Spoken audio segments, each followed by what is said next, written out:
Value for money is a balance between cost, efficiency and successful outcome. i.e. effectiveness.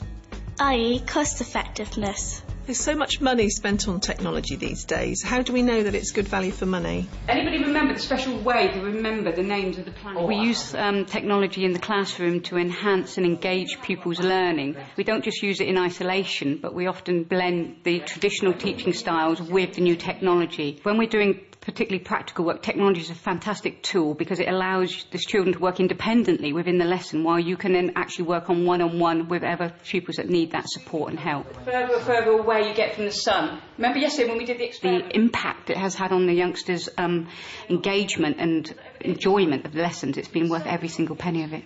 Absolutely brilliant.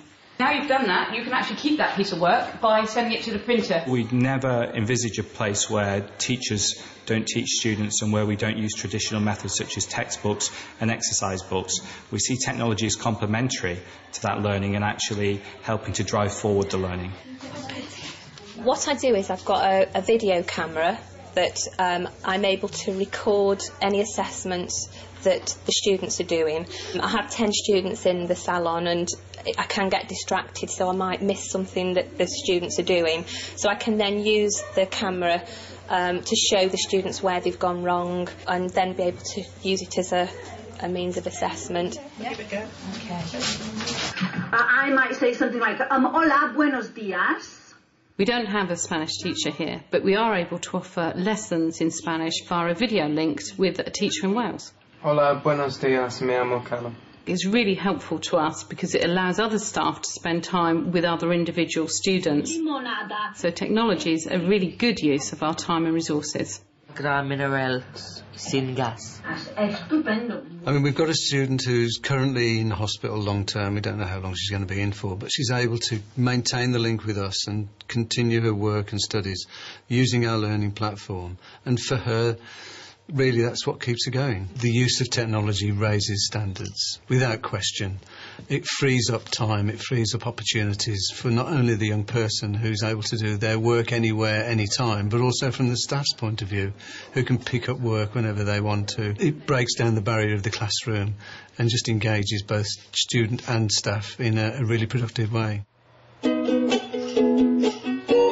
In terms of the technology here, it is so embedded that young people are so used to picking up a computer, working anywhere in the building.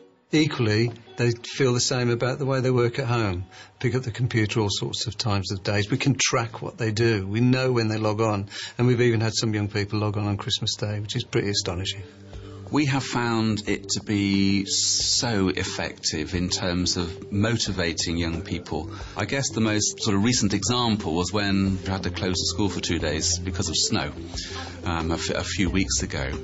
And because we can actually monitor and log exactly what students are doing online, whether they're at home or in school, we were astounded to see that over 50% of the students had actually logged on to the gateway and were actually using the resources whilst at home. And at that time, there were people ringing up radio stations all over the country criticising schools for closing and their children were home. One of our parents heard this on the local radio and actually rang them up to say, hang on a minute, my child goes to Twynham School. They've got the learning gateways. My child's been working at home almost as effectively as they would have done at school. In a way, I guess that says it all, really.